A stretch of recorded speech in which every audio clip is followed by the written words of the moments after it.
Hello friends, आज हम बात करेंगे इम्पोर्टेंट और यूजफुल टॉपिक के बारे में। आज हम बात करेंगे सॉल्ट सेंसिटिव हाइपरटेंशन क्या होता है और इसकी क्या प्रैक्टिकल इम्प्लीकेशंस है, कैसे इसको हम कम कर सकते हैं, क्या इसकी प्रेवलेंस है और इस पे गाइडलाइंस क्या है, क्या लोगों को करना चाहिए, इस बारे में बात करेंगे।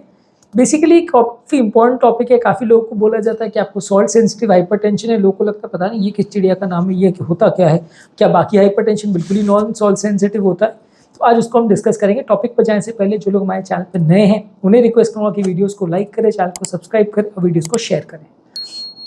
सॉल्ट सेंसिटिव हाइपरटेंशन का मतलब ये है कि ज़्यादा नमक खाने से ब्लड प्रेशर बढ़ता है, कम नमक खाने से ब्लड प्रेशर कम होता है। कुछ लोगों में ये प्रेवलेंस, इसका इफेक्ट ज़्यादा देखने को मिलता है, तो उनको सॉल्ट सेंसिटिव माना जाता है। यानी कि अगर नमक ज़्यादा लेंगे तो उनका ब्लड प्रेशर रेगुलेशन ज़्यादा अफेक्टेड होगा एज़ कम्पेयर टू दूसरे लोगों में।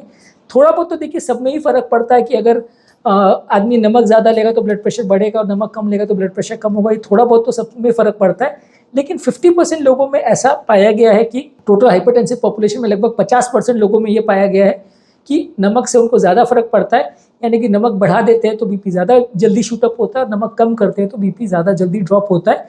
इसका क्लियर कट कोई कारण अवेलेबल नहीं है कि ऐसा इन लोगों में क्या होता है, लेकिन बॉडी का फ्लूइड बैलेंस जो रेनिन एंजियोटेंसिन सिस्टम द्वारा रेगुलेट होता है उसकी वजह से ऐसा होता है। कुछ लोगों में रेनिन एंजियोटेंसिन सिस्टम थोड़ा ज़्यादा एक्टिव रहता है जिसकी वजह से देखने को मिलता है। तो इन लोगों में सॉल्ट सेंसिटिव हाइपरटेंशन होता है क्योंकि जब ये ज़्यादा नमक लेते हैं तो उसका रेगुलेशन को ये सिस्टम प्रॉपर्ली मैनेज नहीं कर पाता है, तो बीपी बढ़ जाता है। जब वो कम नमक लेते हैं तो अगेन इसका रेगुलेशन उतना प्रॉपर नहीं होता जितना बाकी लोगों में होना चाहिए, तो इसकी वजह से बीपी कम हो जाता है। तो सॉल्ट सेंसिटिव हाइपरटेंशन बेसिकली मतलब ये है कि इनका जो ब्लड प्रेशर रेगुलेशन सिस्टम है वो नमक पर डिपेंडेंट है। नमक ज़्यादा तो बीपी ज़्यादा, नमक कम तो बीपी कम। कारण बॉडी के कुछ कंट्रोल सिस्टम्स का डिफेक्टिव होना या बॉडी का सॉल्ट सिस्टम को मैनेज करना जो प्रणाली है वो डिफेक्टिव होती है। बेसिकली ये रेनिन एंजियोटेंसिन सिस्टम जो है बॉडी का नमक का मैनेजमेंट को भी देखता है। जब एक्सेसिव सॉल्ट होता है तो यूरिन के रास्ते नमक को निकालने का भी काम करता है। तो ये अगर प्रॉपर्ली काम करेगा तो व्यक्ति का ब्लड प्रेशर इतना सॉल्ट पर डिपेंडेंट नहीं होगा। प्रॉपर्ली काम नहीं करेगा तो फिर लोगों का ब्लड प्रेशर ज़्यादा डिपेंडेंट होगा। ऑन एन एवरेज 50% लोगों में ये ज़्यादा ब्लड प्रेशर सॉल्ट सेंसिटिव होता है। और गाइडलाइंस ऐसे कहती है कि इस तरह के लोगों में आपको नमक का इंटेक दिन भर में लगभग 2 ग्राम से कम रखना चाहिए। लगभग 2300 मिलीग्राम ज़्यादातर अडल्ट लोगों को इससे कम रखना चाहिए। ऐसा इसलिए है क्योंकि अगर आप इससे ज़्यादा नमक लेते हो तो वो एक्सेसिव नमक को बॉडी से निकालना थोड़ा मुश्किल पड़ता है, इसलिए बीपी बढ़ जाता है। तो वैसे लोगों को नमक बिल्कुल कम रखना चाहिए। अब ये 2 ग्राम नमक मतलब दिन भर में एक छोटा चम्मच नमक है जिसमें आपका खाने पीने में मिलाया हुआ सारा नमक भी इंक्लूडेड है, साग सब्जी में डाला हुआ भी सारा नमक इन्वॉल्व है। तो आपको जितना बने कम नमक रखना है।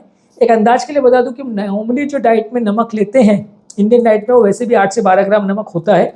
और ज़्यादातर गुजराती क्विजीन है, नॉर्थ इंडियन क्विजीन है, राजस्थानी क्विजीन है, इस में तो और ज़्यादा नमक होता है क्योंकि ये लोग और ज़्यादा स्पाइसी खाना प्रेफर करते हैं।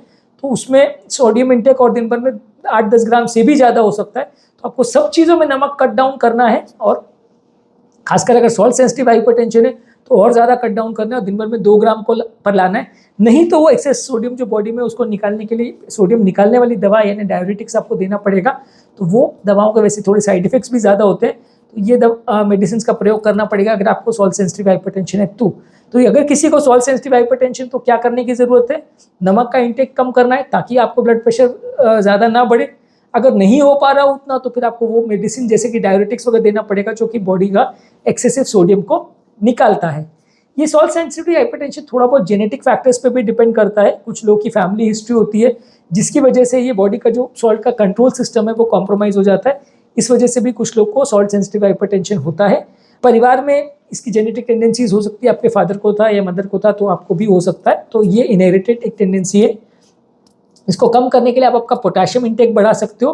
पोटेशियम बेसिकली एक तरह से सोडियम को काउंटर बैलेंस करने का काम करता है। ज़्यादा पोटेशियम लेते हो तो बॉडी का सोडियम कम हो जाता है, तो इससे ब्लड प्रेशर कंट्रोल करने में मदद मिलती है।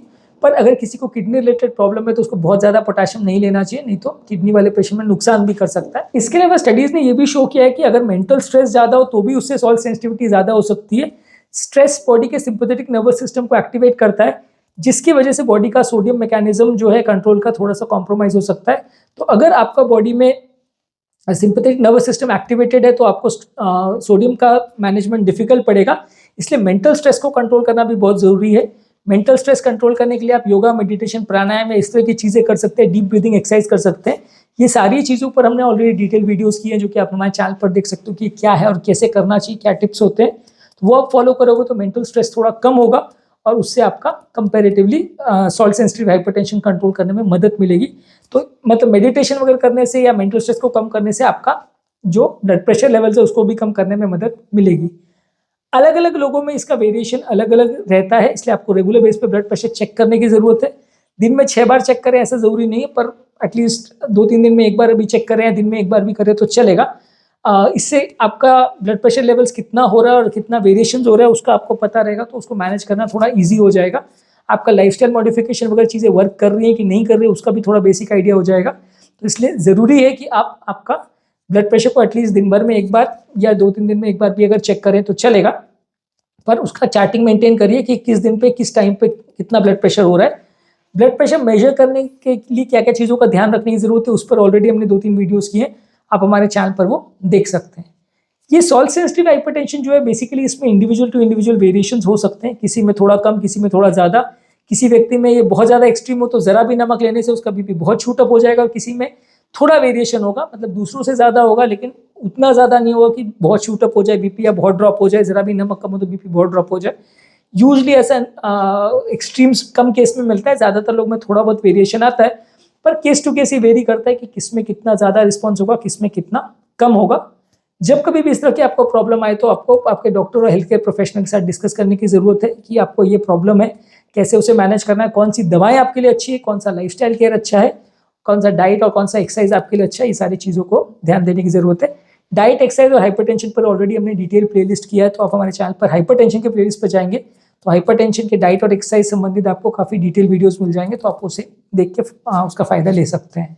टॉपिक एंड करने से पहले जो लोग हमारे चैनल पर नए हैं उन्हें रिक्वेस्ट करूँगा कि चैनल को सब्सक्राइब करें और वीडियोस को ज़्यादा से ज़्यादा लाइक और शेयर करें, ताकि ज़्यादातर लोगों को इससे बेनिफिट मिल सके।